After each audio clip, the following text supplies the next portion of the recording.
And which hot and fresh artist had drive from the start? Find out next on VH1's Driven. They had a certain something. The power that came out of her voice. It blew your breath away. Pink always spoke as if she already was a star. It never was, maybe I'll blow up. It was when I blow up. They chased one goal relentlessly. She was hungry to get where she wanted to go. Thank you guys so much. She's never doubted for a minute that she was going to succeed. Nothing was going to get in her way. Through struggles, I really had no idea how deeply the divorce had affected her. She was hurting, crying out for something. I was just hoping to God that she got through it in one piece. and setbacks. How do you go home and tell two people that they don't want you, they only want me? She felt like she gave up a lot of power on the first album. She did things that she didn't want to do. She sang songs that she really didn't want to sing. Some people are just driven. A rebellious teen's defiant pursuit of superstardom. She's not going to let a genre of music classify her. She hates being compared to people like Britney and Christina. Pink has what I call a very kiss-my-ass attitude. Never before seen images, stories, and revelations from the people who know what really happened. I think music became a hiding place from the unhappy part of her life. Because they lived it with her. If it hadn't been for her drive as a songwriter and a singer, I think she'd be in jail. This is Driven, Pink.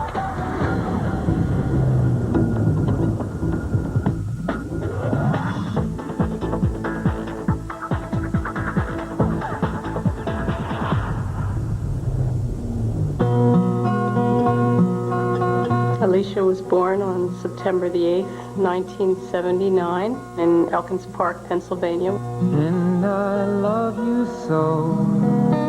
The doctor handed her to me. And I remember counting fingers and toes and making sure there were 10 of each.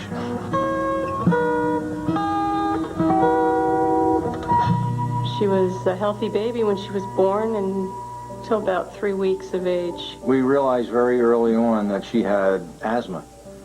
It was very frightening because, you know, if she had an asthma attack, she could die. It's scary when your child's gasping for breath and you're running into the emergency room for adrenaline shots. Lots of doctors, lots of needles. It was a sad thing. It just broke your heart. We lived in Doylestown, a middle-class suburb of Philadelphia, with Alicia and her brother and her dad and I. Alicia, at a very early age, she wrapped me around the finger. She was Daddy's little girl.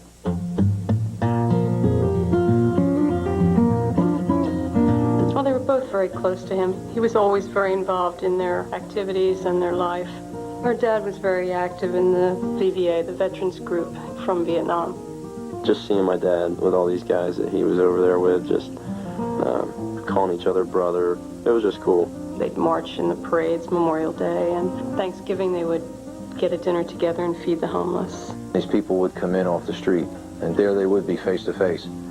And she'd serve these people dinner, and she'd see the gratefulness in their eyes and give them a real respect for life and, you know, what they had. The kids got a lot out of that. How you doing? But she was always very active. We got Alicia into soccer. We got her into gymnastics. I had the recommendation of a doctor, which they said would help develop her lungs, to help her fight off the asthma. She did dance from an early age and vocal lessons. She got into all the different choral groups in school, choirs and singing groups.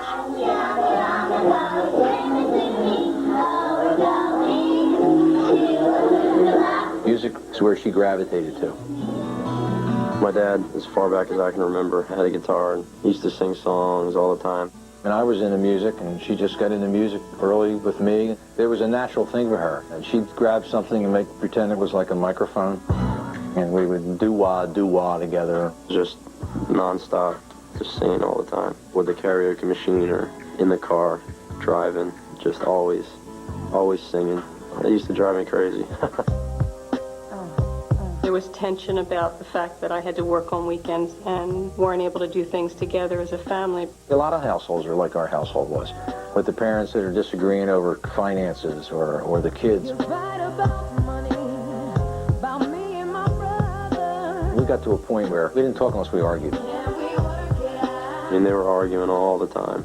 I don't think either one of us was the same person that we were in our 20s. We just grew apart. That got hard, especially for the kids, because the tension in the house, you could cut it with a fork. It was not a good place to be. It wasn't a good place to grow up. I never wanted to be a single parent. The kids were 9 and 11. The prospect of raising them alone wasn't something that I looked forward to. But you get to a point where you feel that it's better for everyone concerned if you just go your separate ways. And that's why, finally, I guess, I decided to leave.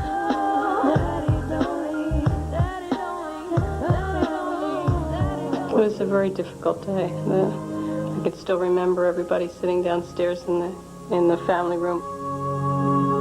It was like, it's nothing that you've done. It's not your fault. It's just that me and your mom can't live together anymore. I still remember them telling us, and we were just kind of in shock.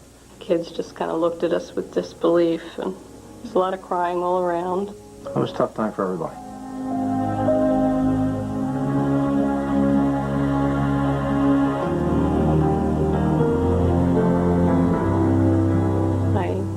Really had no idea how deeply the divorce had affected her. She had a harder time with it than I did. She kind of bottled it up.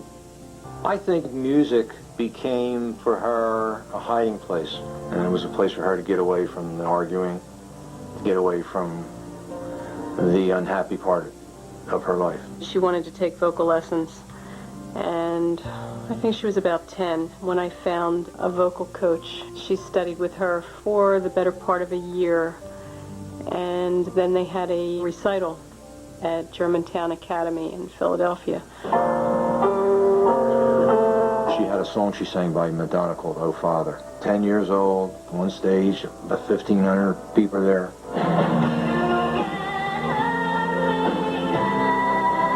She performed without the slightest bit of anxiety, just loved being in front of the audience.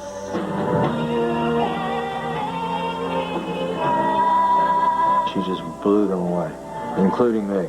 I thought, boy, this kid has really got the stuff.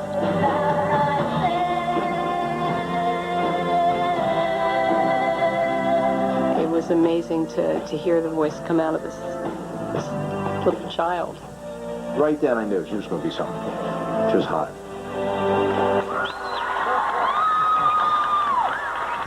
Next, Pink kicks her own style. When you're in 9th grade and you're going to sing in a recital, you're probably expected to wear a nice dress with little patent leather shoes. She had these big ass-kicker boots on. That was her attitude. This is who I am, and screw you if you don't like it.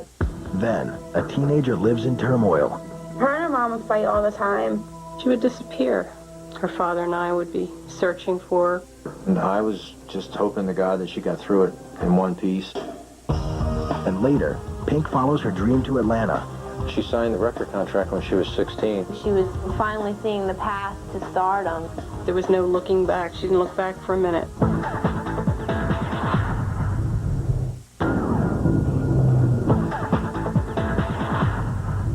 What a wonderful country, but the man, he's burning it down, yeah, yeah, yeah, yeah, yeah, yeah. I met Alicia when I was 12. She was always singing, always.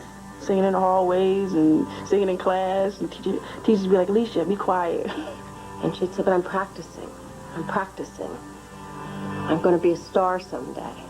We'd always be like, Alicia, sing us a song, you know, we want to hear something. Yeah, yeah, yeah, yeah, yeah, yeah, yeah, yeah, yeah, yeah, yeah. Alicia loved Four Non Blondes. She knew every song and would sing it everywhere, anytime. She wanted to be Linda Perry.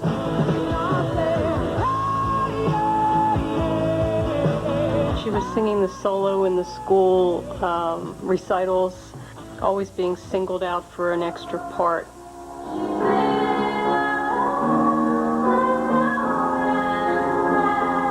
In ninth grade, we had a concert coming up, and somebody had to sing the solo for A Bridge Over Troubled Water, and a lot of people tried out for it, and she got it.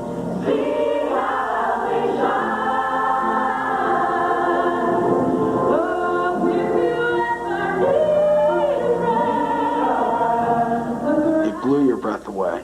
The power that came out of her voice, just, you'd look around and people would just be in shock. All their jaws on their feet, like...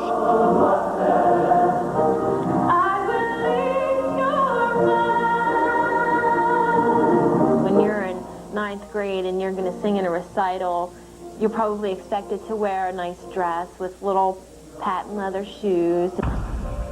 She had these big ass-kicker boots on. That was her attitude, like, you know, yeah, I can look pretty, but I still got my ass-kicking boots on.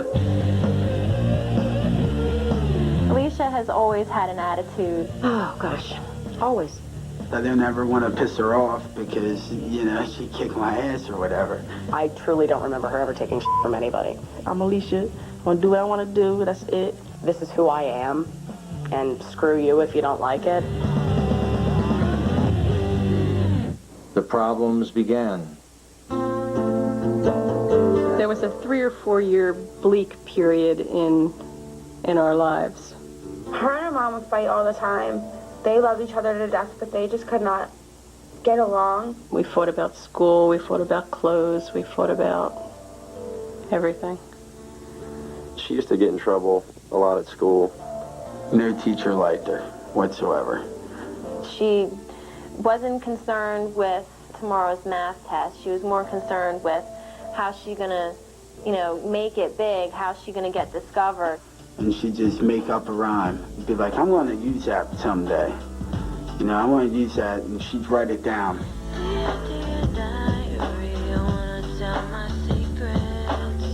Her initial writings were always very introspective. Some of it was very black and very deep and almost worrisome, but it was her outlet and her way of, I guess, venting these feelings that she had. I've been a bad, bad girl. Every morning before school, we would hang out at the church parking lot right outside of school. Everybody be over there smoking and, you know, riding the skateboards. We'd all try and be little skater chicks, and she would, you know, skate with all the guys and look like one of them. The skateboard underneath her arm, you know, with that punky attitude. Thinking her doesn't stink, you know. We weren't the jocks or the cheerleaders or the, you know what I mean, the typical good kids. All of us went to hang out and be bad. In high school, they had a rule that you had to be off the sidewalk before you could smoke any cigarettes. There was a very fine line of where you could smoke and where you couldn't. Right over on this side you can smoke, but then on the other side you can't. So it should be like 1 foot on one side of the line, 1 foot on the other, and, you know, oh, I have to move, I don't think so, you know. And then slapped with a citation or something. There was at least a half dozen times within a year or two there where she got in trouble and had to go to court for something. Well, you know what? You could almost get arrested for anything in Doylestown. It was like the Gestapo. I didn't approve of a lot of the friends that she had at that time.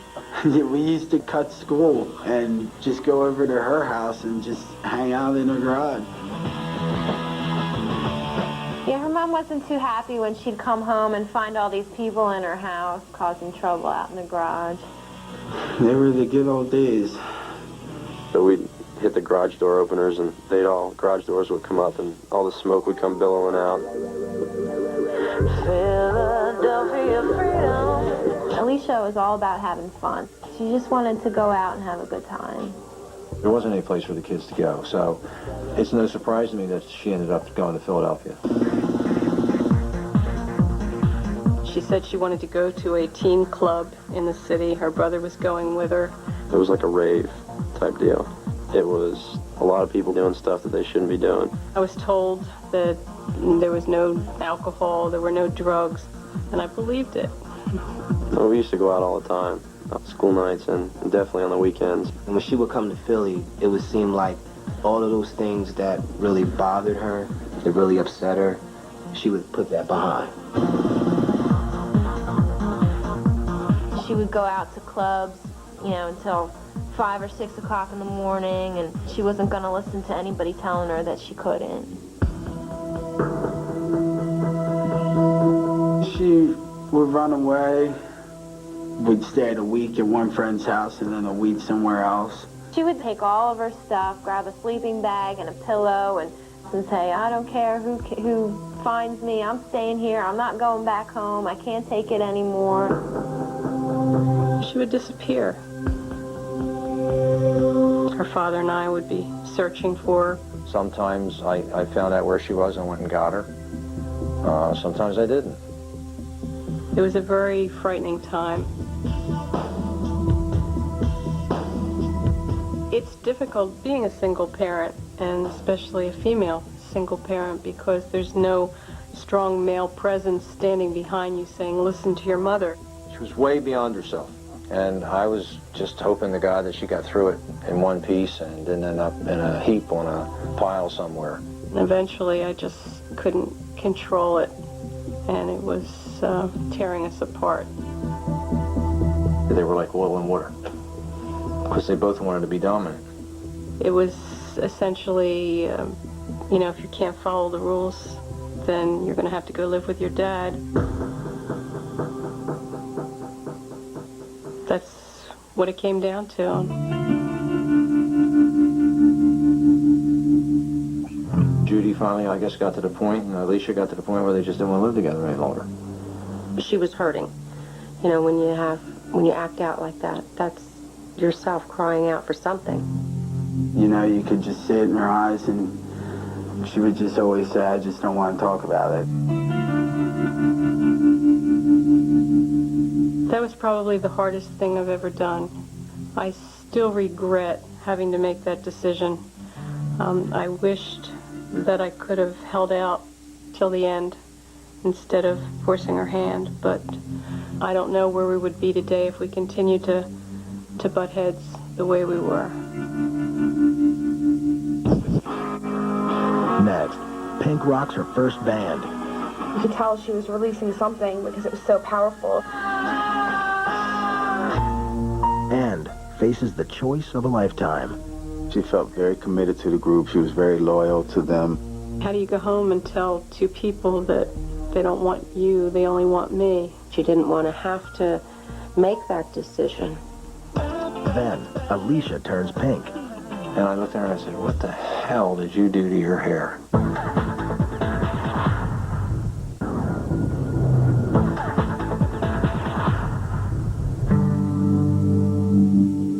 15 is a really hard time to be a kid, I think. And then to have angst going on in your family life, and your mom living in one place, your dad living in another place, and you feeling torn, that's got to be tough. Alicia was trying to figure out who she was and always wanted to be tough, never wanted to be hurt, you know. Just the way she sang was, you could tell she was releasing something because it was so powerful.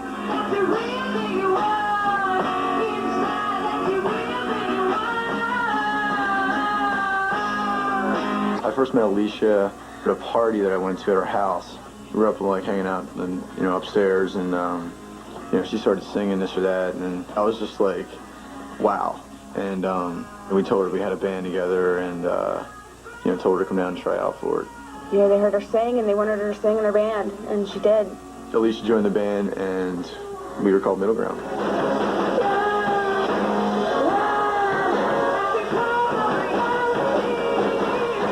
It was only about 6 months or so that they were together.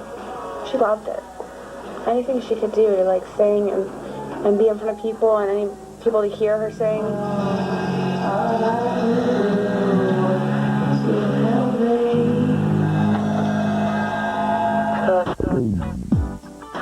Club Fever was in Philadelphia for a good hot minute.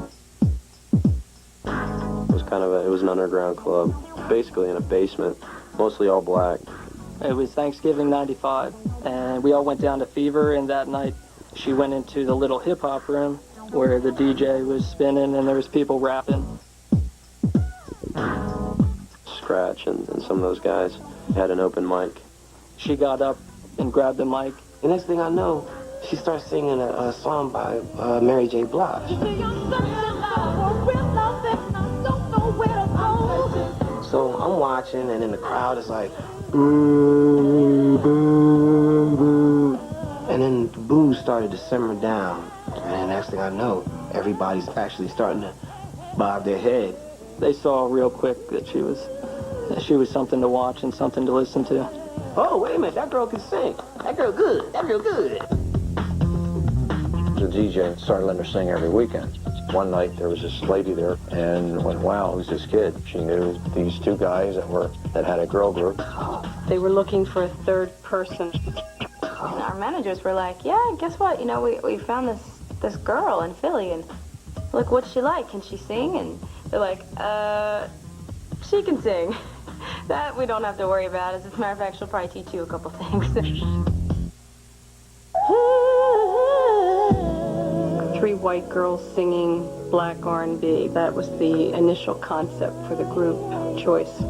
The first song that they created was called Key to My Heart, and it was selected to be on the Kazam soundtrack with Shaquille O'Neal.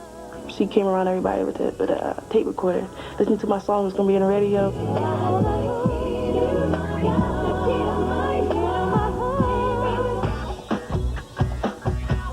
I was walking the halls in my office in Atlanta and passed one of my assistants' office, and she was listening to a tape. And I said, so what are you listening to?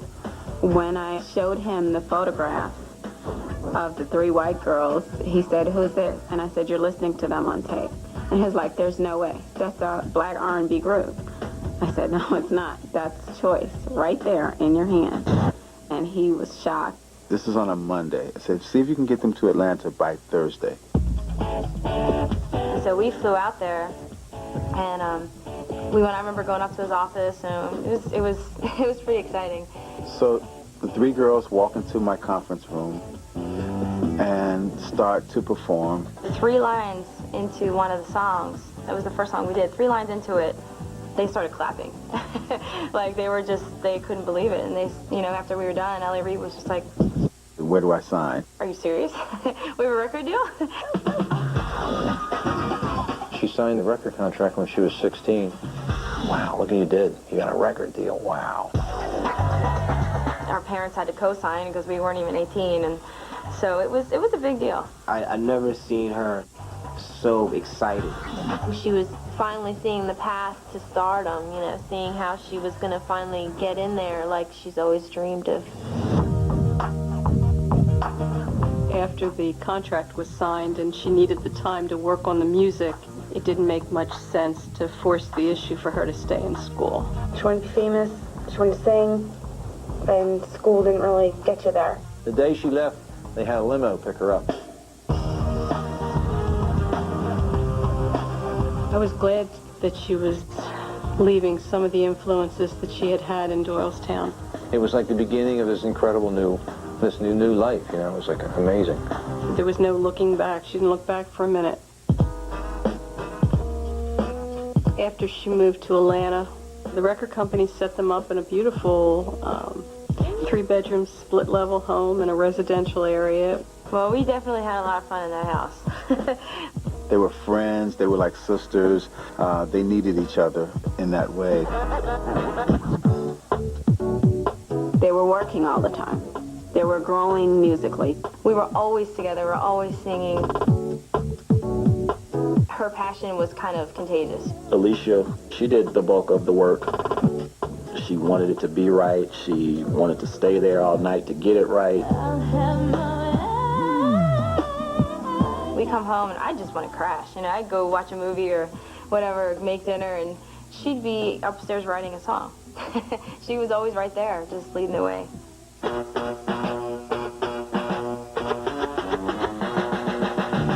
Every year, LaFace would host a Christmas party.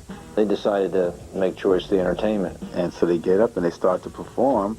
They did 3 songs, and they barely got through the 3, and it was awful. The room is just dead silent, and everybody's like, okay, so what is this and what is on LA's mind? I don't think it was my best performance, but one thing I did notice was Alicia definitely took the stage. Alicia stood out, really stood out. And everybody had the same comment. Not sure about the group, but the girl is incredible. That Christmas performance was a rude awakening for all of us. It wasn't about choice anymore from that point, I think. It was all about Alicia Moore. Afterwards, I had conversations with Alicia, and I said, you know what? I'm not sure about the group. I think you're incredible, and I really would love for you to take a stab at it as a solo. So there's your choice. Either stay with the group or come solo with LaFace. She had deep reservations about it because she felt very committed to the group. She was very loyal to them. How do you go home and tell 2 people that they don't want you, they only want me? She didn't want to have to make that decision. And it was not a decision that anyone could make for her. You know, it was one that she did have to come to by herself. Next, a young rebel is forced to play by the rules. You're frightened to rock the boat. You don't want to lose this fantastic thing you have going for yourself. She did things that she didn't want to do. She sang songs that she really didn't want to sing. Then, a rising star is misunderstood. She hates being compared to people like Britney and Christina. She's never thought of herself as that kind of like bubbly pop princessy kind of girl. Later, Pink stalks her childhood hero. I got this 10-minute message from this girl named Pink singing my song in the phone. I was like, okay, is this a joke? Log on to VH1.com to see rare photos and footage of Pink's high school punk band. Get news and tour dates, listen to songs, buy CDs, and more.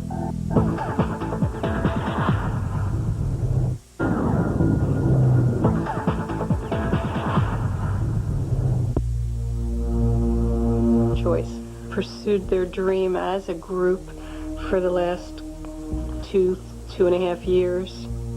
I know it was probably the last thing in the world that I know Alicia wanted to have us go our separate ways. There was a lot of soul searching. There was a lot of discussions back and forth. There were so many nights where we would just stay up all night, sit at the dining room table and just cry. She was sad. She did not want to feel like she was stabbing her girls in the back, so to speak. All she kept saying was, you know, I don't know what to do. I'm sorry. I'm so sorry. Ultimately, she decided that music was worth the sacrifice, and she moved forward. I'll never forget when we just kind of looked at each other and said, okay, you know. One day she called, she said, okay, I'm ready. She kind of spread her wings when she went solo, and she just went all the way. It's my new obsession. One day she comes to the office and she says, I'm not Alicia, I'm Mr. Pink. She had a couple guy friends up here in Philly, and they loved this movie, The Reservoir Dogs. I was Mr. Blonde, my friend Mike was Mr. White, and she was Mr. Pink. Why am I Mr. Pink? Mr. Pink was this crazy, rambunctious character. You wanna with me? I'll show you who you with. Wanna shoot me, you little piece of Go ahead, take a shot. You white. Who fitted her so perfectly, except for the genital area. And then eventually she dropped the Mr. and became Pink. She came to my house one day and she had this long black hair and she pulls it off and it's like this bright pink pixie cut. Oh my God. And I looked at her and I said, what the hell did you do to your hair? I thought she was crazy. I did. Why can't you just be Alicia? So I'm going to be Pink, my creation. That's what I am. White girl with pink hair, it's definitely, she was making her statement. I think the recording of Can't Take Me Home was a great experience for Pink. She was just busting a rump down there, you know, recording and just trying to establish herself. She was pretty green when she came in. She felt like she knew that she wanted to do it this way, but there were all these other people there with so much more experience. She did things that she didn't want to do. She sang songs that she really didn't want to sing. You're frightened to rock the boat. You don't want to lose this fantastic thing you have going for yourself. The first record was Discovery. Musically, I didn't think she was satisfied, but we did the best that we can do under the circumstances, and we ended up getting what we really needed, which was a couple of great songs that became hit singles. There You Go was the first big hit. That was Alicia, the Alicia that I knew. She definitely was the white R&B singer. I always called her a white black girl. She say, I'm not white, I'm pink, because everyone's pink's on the inside. Think about that. She was just so wild, just like buck wild. She wanted to really just kick the door open. She definitely did that. Everyone knew it was a new badass on the scene. Now what you think about that? We all went down to Orlando for her first live concert at the House of Blues. You know, it was her first big show as Pink. It was a lot of love. I mean, right off the bat, the kids were just feeling her. Clapping for her. She rocked it. She is working the crowd like they're in the palm of her hand. And they were eating it up with a spoon. She was really excited about it and almost in awe that it could happen. You know, that people would listen to her sing and think she was good at what she did. Thank you guys so much. It's my first show ever. I hope y'all like it. I really saw her coming into her own as an artist. We did end up selling, you know, over 2 million albums. She wanted me to be her date at the Billboard Music Awards because she got the Best New Female Artist. It was like the fruition of all of this had finally come, you know, full swing. I'm legitimate now. The making of Lady Marmalade, I thought it was a really, really good thing for her. These are some really powerful girls. Christina Aguilera is an incredible singer. Little Kim has just a strong presence, and Maya is just beautiful. But Pink, in my opinion, really stood out.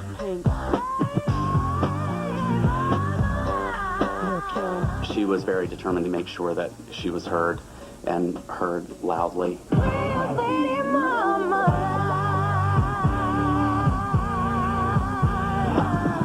She emerged as a member of the Diva Squad. You know what, I think Moulin Rouge took everybody that was involved to another level. And the Grammy will go to Lady Marmalade. The video of the year goes to Lady Marmalade. Hi, Mom. Thank you to everybody that thought we'd make good whores. Appreciate it. Thank you. We're taking the Moon Man home. The press kept comparing her. It was Pink compared to Britney and Pink compared to Christina, and, you know, they pitted all of them against each other. The media really does that, and they automatically want to start a war right there. She hates being compared to people like Britney and Christina. Pink was tired of hearing about it. Everywhere she went, people would say it.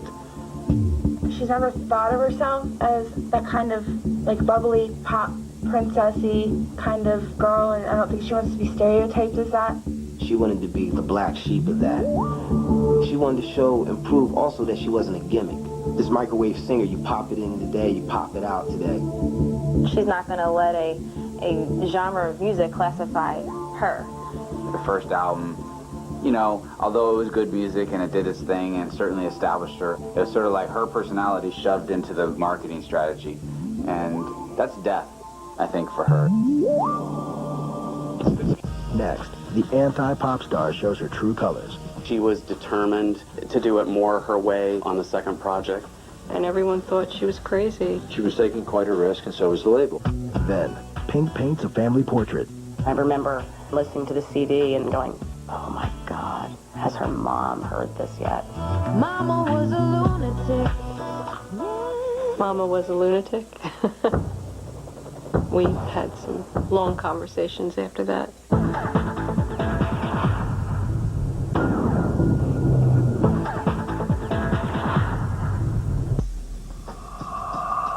Alicia, she doesn't care about the machine that drives pop music, and she never did. She didn't want to do another album like Can't Take Me Home. She wanted to do something different. She felt like she gave up a lot of power on the first album. She was determined to do it more her way on the second project. She fought for it, and everyone thought she was crazy. The album they wanted to do, the label, they wanted to liken it very much to the first one and keep that R&B kind of thing to it. My concern was always that you're abandoning your fan base. The first album did well. Why do you want to change things? Everything's going the way it should. So there was a discussion. I wouldn't call it an argument, but there was a pretty good discussion. She told me, I respect what you're saying. I respectfully disagree with what you're saying. He went along with it, reluctantly, I think, and scared because it was a departure from success. And she was taking quite a risk, and so was the label. I went in and told, Pink, I was like, you're not going to believe who I met. And she was like, who? And I said, Linda Perry, and she was like, get the out of here. She always would sing Four Non-Blonde songs, talk about Linda Perry. She just was crazy about her.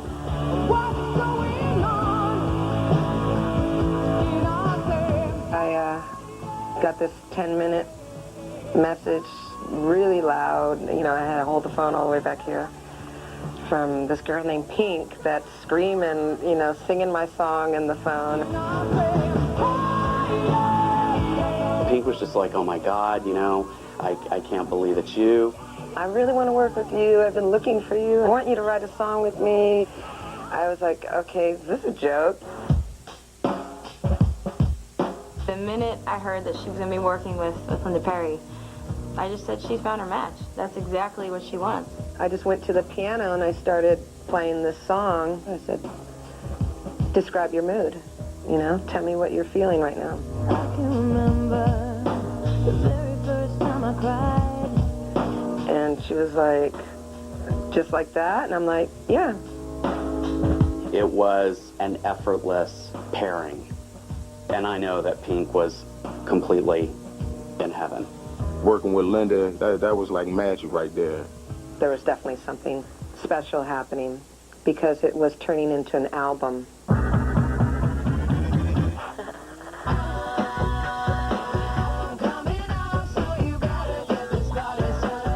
We had our first single right out the gates.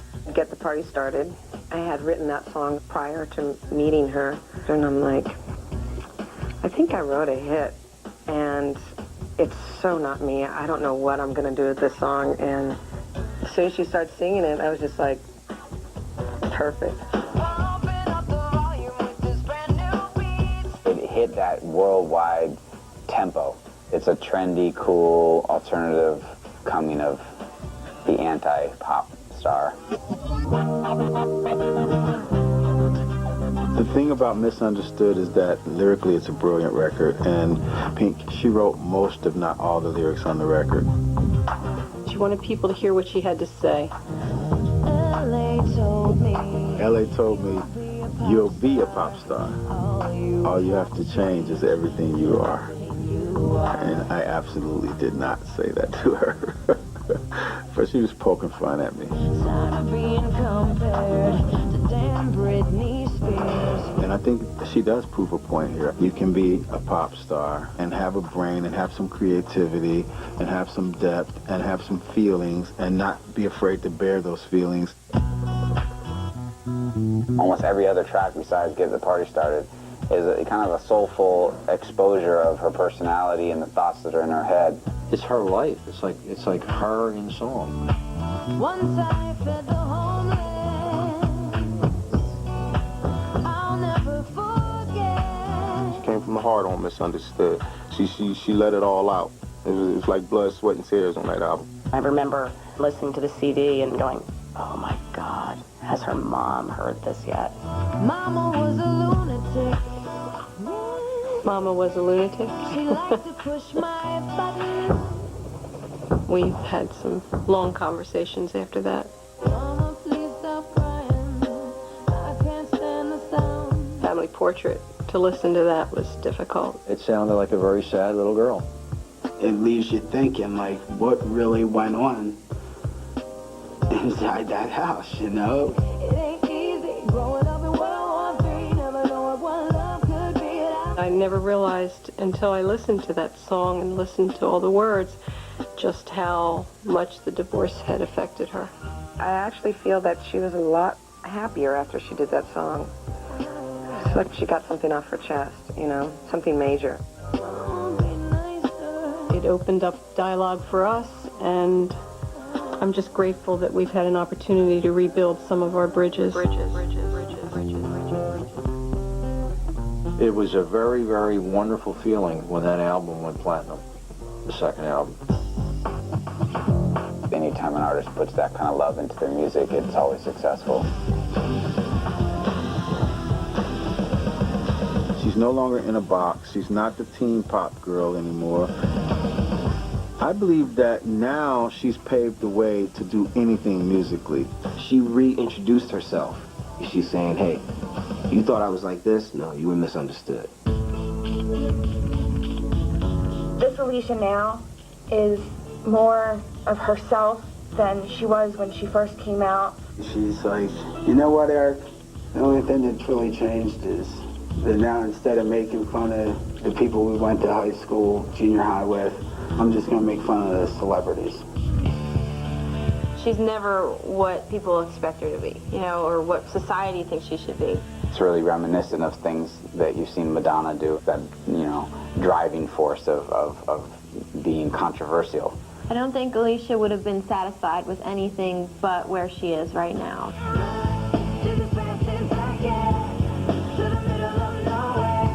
That's where she was going from the moment she, you know, started singing. She always spoke as if she already was a star. It never was, maybe I'll blow up. It was, when I blow up, I'm going to do it this way. She's never doubted for a minute that she was going to succeed. She made this happen herself. If it hadn't been for her drive as a songwriter and a singer, I don't know where she'd be. I think she'd be in jail. Same attitude. She's never lost that attitude. And you know what? I think it's that tenacity that makes her as good as she is. 1, 2, 3, 4.